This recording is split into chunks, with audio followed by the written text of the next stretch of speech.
Hello, my beautiful rock stars. It's your girl Rocqi, your revolutionary hippie from LifeIsRocqi. Welcome to my YouTube channel. And happy Halloween!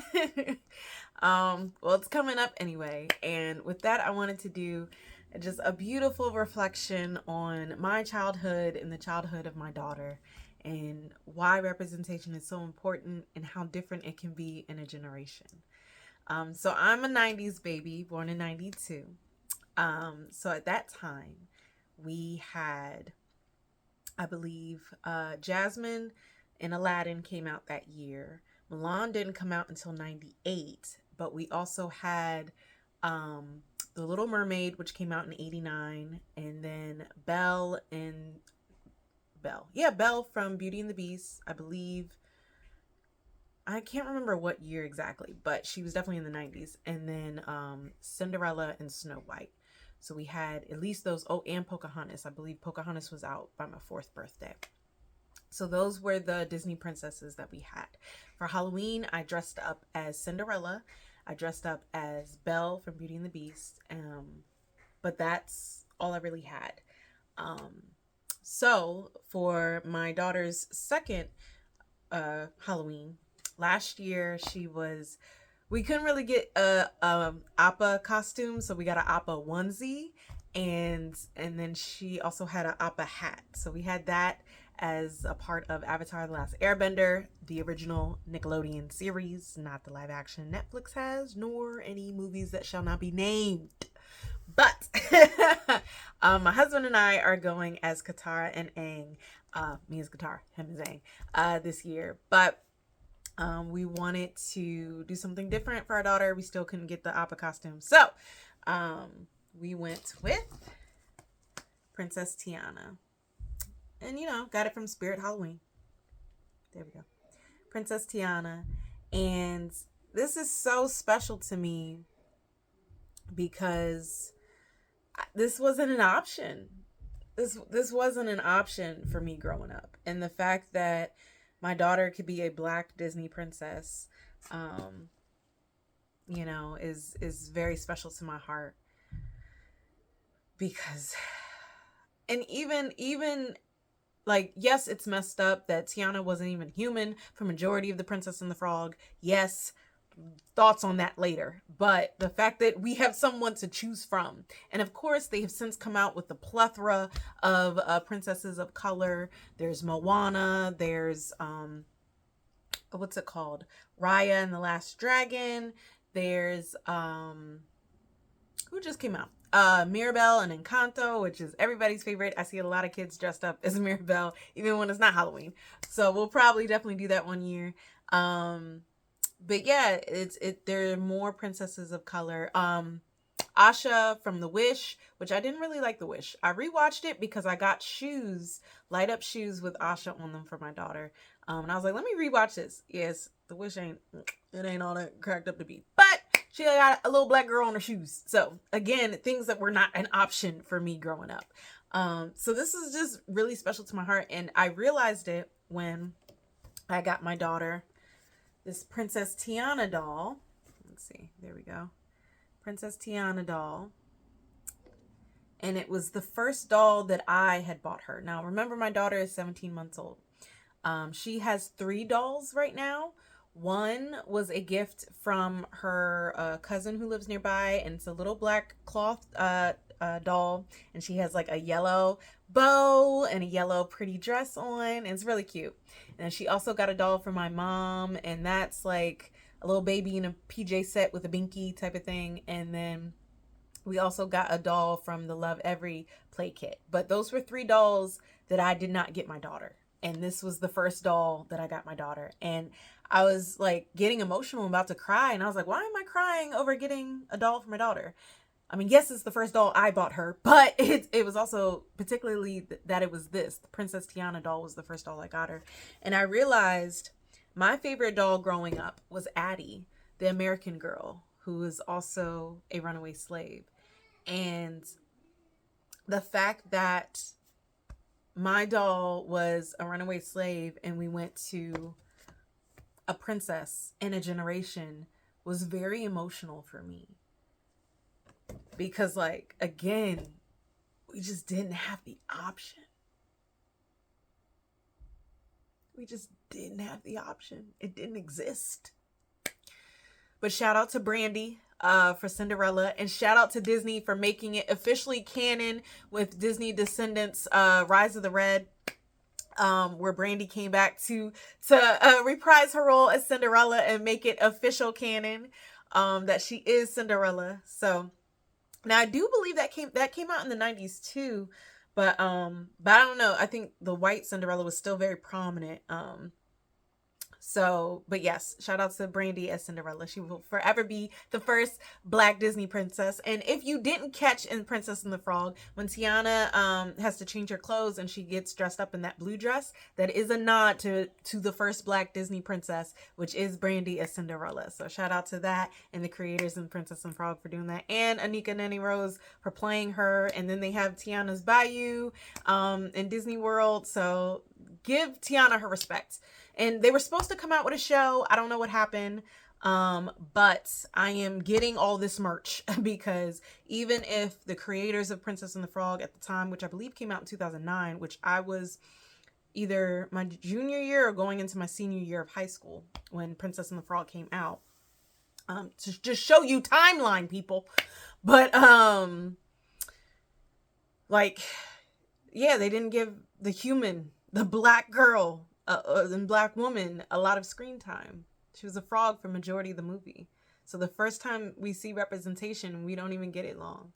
And they do that in a lot of films. Like Soul, he wasn't a Black man for long. He was that blue thing. And then there was something with a pigeon movie that, again, it was a pigeon. So they change us. So we're not actually able to see us for a long time. So they've done better with the other princesses of color and other storylines, but it's definitely, I was like, I want this representation for my daughter. So even if Disney isn't giving it to me by way of the movie or show or, whatnot, my daughter is going to have pictures and we'll see the memory, but she's going to have the experience of being a Black princess.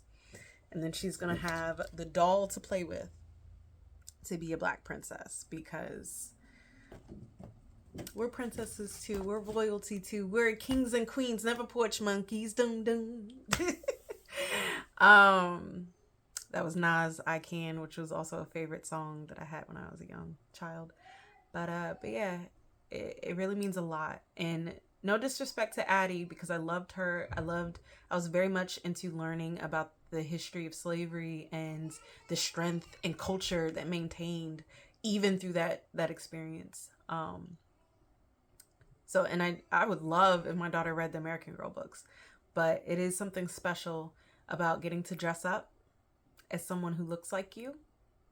And that's a big thing. Like, we live in an area where when we go to the playground, it's a lot of white and Asian kids. And my daughter has curly hair, brown skin, and it's like she's not seeing anyone who looks like her. So we just started going back to Afro Play, which is an Afrocentric play group, and it's all Black kids, and it's rewarding to give her that environment, because I went to a white school for 8 years of my life. And at one point, I was the only one. And there's an emotional damage there, for sure.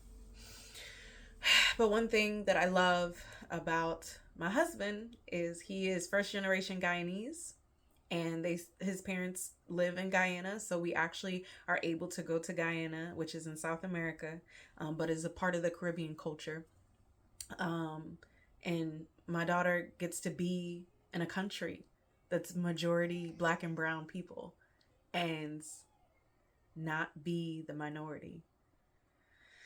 So once she's potty trained, we plan on going there. And hopefully being able to go once a year, if not every other year, with her cousins. So representation is very important because it validates our existence. It validates our identity to see ourselves somewhere else. And again, having the option to be ourselves and have the option to be worthy. It really means a lot.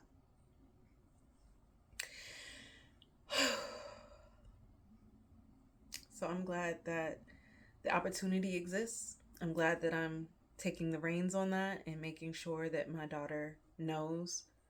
Um, I mean, I teach her about all the cultures through the different heritage months anyway. And then we go hard in the paint for Black History Month, and like, yes, that's all year, but starting from MLK Day, we going hard in the paint. But yeah, I'm excited to have the opportunity where she can dress up as a princess and it still look like her. So let me know your thoughts in the comments below. What did it mean to you to see Brandy as Cinderella? What did it mean to you to see Princess Tiana? And I'm talking to the parents, not the children. But as parents, yeah, what was your experience like growing up and not having that representation? And then I will say San Francisco has a Black Cinderella play. And I actually went with the first woman I ever dated. She told me about it and I went with her. And I said, you know, when my daughter's old enough, I'm going to take her because I want her to have that experience. Especially, I love, play in person. And I'm excited for that opportunity as well because it was magical to just have that experience, you know? But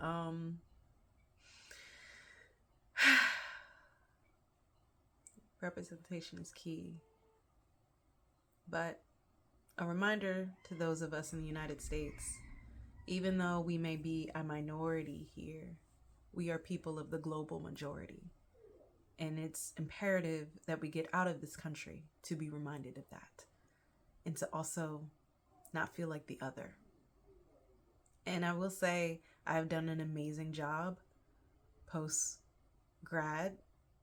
Now, mind you, I went to HBCU after my 8 years of a white school. I went to HBCU, I went to Hampton University, shout out. and happy homecoming. This year is my 10-year class reunion. Talk about timestamp. And I won't be able to go. So, yes, I hope everyone has a beautiful time at homecoming. But yes, what was I saying? Oh, after graduate school, which was a PWI, but after graduate school, I moved to Oakland.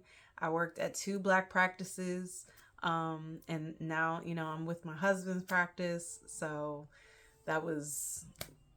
I also have a Black doctor, Black eye doctor, have had Black therapists. So, I make it a point of surrounding myself with the people who look like me and supporting our community. Because it's imperative to maintain us and support us because we are such beautiful people with beautiful, absolutely beautiful spirits. But anyways, happy Halloween. Let me know what your children are going dressed as, if you're doing family costumes. We'll probably start the family costumes next year. My Katara costume didn't come last year. So we had, my husband and I had to just nix that. But this is our first year dressing up as a couple. And then we're going to be doing family costumes moving forward, depending on if the kids want to work with us or if we want to work with them. But I think The Incredibles is going to be coming out with a new movie. So we're going to shoot for that maybe for next year, but we'll see. But I'm excited. I'm excited for Halloween. I celebrated Halloween as a child. My husband didn't. Mom's very religious. So we're excited to dress up with our kids. We're not doing trick-or-treating. It's not really safe in our neighborhood, but there is a nearby white area that's safer, and they actually do like a whole event on a day, and the kids can trick-or-treat at the stores, and the store owners kind of give out candy and things like that. So we're gonna go to that event. There's a pumpkin patch near there, so we're gonna go there. But yeah, let me know your plans for Halloween, your costumes, and let me know which Disney princess is your favorite. Encanto is definitely like top tier. I love that movie. But Princess and the Frog will always be a classic solely because representation. And then Cinderella still doesn't let me down.